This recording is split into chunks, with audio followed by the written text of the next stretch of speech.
Assalamualaikum. Halo semuanya. Apa kabar? Semoga kabar kalian baik-baik saja sehingga kita bisa mendengarkan materi dengan baik. Hari ini kita mau belajar apa ya? Hari ini kita belajar sistem pernapasan manusia. Mari kita perhatikan. Wah, orang itu sedang berolahraga. Orang yang habis berolahraga akan tampak kelelahan dan frekuensi pernapasannya semakin cepat. Nah, kita bisa mengamati bagaimana pergerakan rongga dadanya yang mengembang dan mengempis secara teratur dan cepat dari gambar tersebut. Nah, berarti orang itu bernapas. Lalu, apa itu bernapas? Mari kita simak apa itu bernapas. Bernapas adalah proses menghirup oksigen dan mengeluarkan karbon dioksida dan uap air. Lalu, bagaimana perjalanan oksigen di dalam tubuh? Mari kita simak.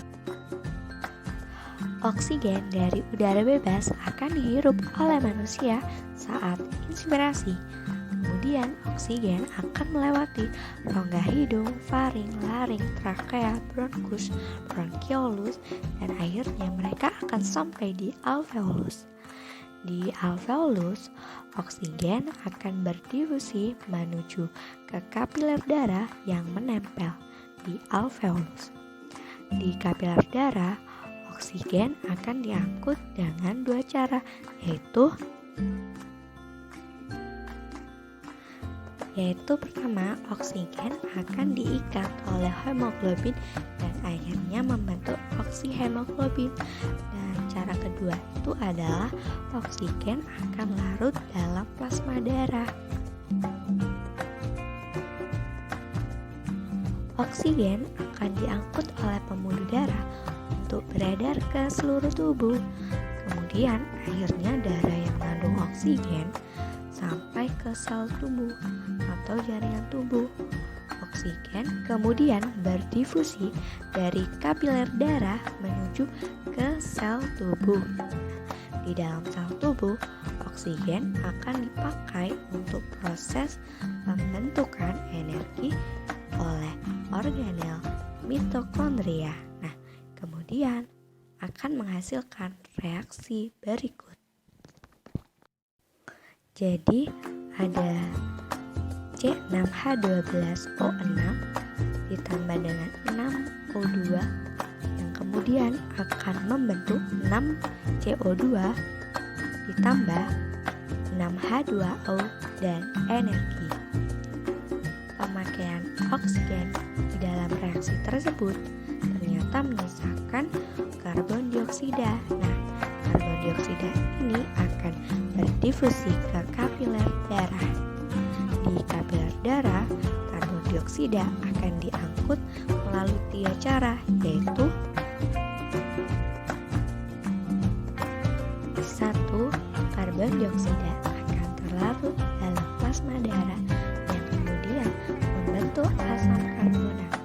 Kemudian cara kedua adalah karbon dioksida akan diikat oleh hemoglobin membentuk karbaminohemoglobin. Dan yang ketiga adalah karbon dioksida akan diangkut dalam bentuk ion bikarbonat. Karbon dioksida akan mengikuti peredaran darah menuju ke alveolus. Ketika sampai di alveolus, maka karbon dioksida akan segera berdifusi dari kapiler darah ke alveolus.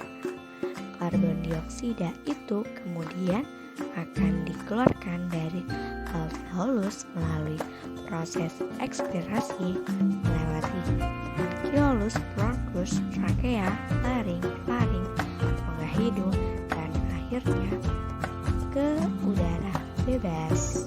Video tadi ada urutan sistem pernapasan manusia, yaitu hidung, faring, laring, dan trakea. Kemudian Selanjutnya ada bronkus, bronkiolus, alveolus, dan paru-paru. Berdasarkan otot yang berperan aktif pada proses pernapasan dibagi dua, yaitu pernapasan dada dan pernapasan perut. Keduanya memiliki dua fase, yaitu inspirasi dan ekspirasi. Fase inspirasi pernapasan dada, mekanismenya adalah: pertama, otot antar tulang rusuk berkontraksi, kemudian tulang rusuk terangkat dan paru-paru mengembang. Tekanan udara dalam paru-paru lebih kecil dibandingkan tekanan udara luar, sehingga udara luar masuk ke paru-paru.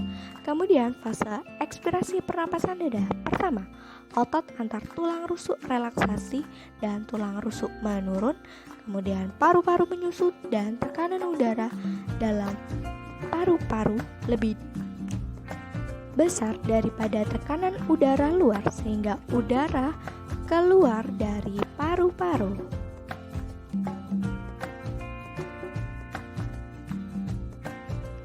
Selanjutnya pada pernapasan dada, pertama pada fase inspirasi, yaitu sekat rongga dada akan berkontraksi ototnya, kemudian posisi dari melengkung menjadi mendatar diafragmanya, dan paru-paru pun mengembang, dan tekanan udara di dalam paru-paru lebih kecil dibandingkan tekanan udara luar, sehingga udara pun masuk. Kemudian fase ekspirasi pernapasan dada, pertama otot diafragma relaksasi, kemudian posisi dari mendatar menjadi kembali melengkung, selanjutnya paru-paru mengempis dan tekanan udara di paru-paru lebih besar dibandingkan tekanan udara luar, sehingga udara keluar dari paru-paru.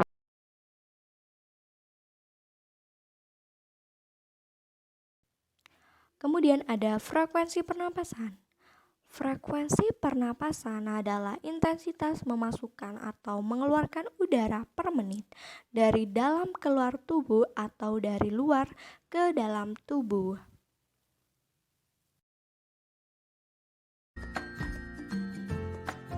Terdapat beberapa faktor yang mempengaruhi kecepatan frekuensi pernapasan. Ada usia, jenis kelamin, suhu tubuh, posisi tubuh, dan aktivitas tubuh. Usia. Semakin bertambah usia, maka intensitas pernapasan akan semakin menurun.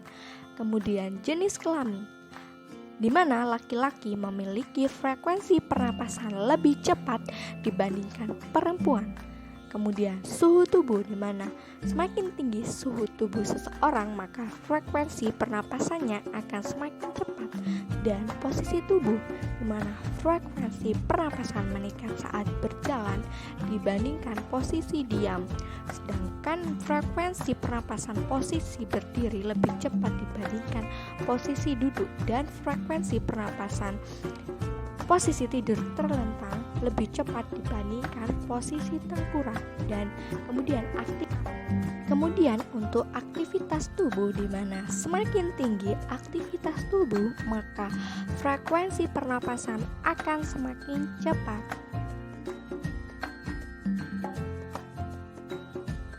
Volume dan kapasitas paru-paru ada 4 pembagian, yaitu pertama ada udara pernapasan biasa atau volume tidal, yang merupakan udara yang masuk dan keluar paru-paru pada saat pernapasan biasa.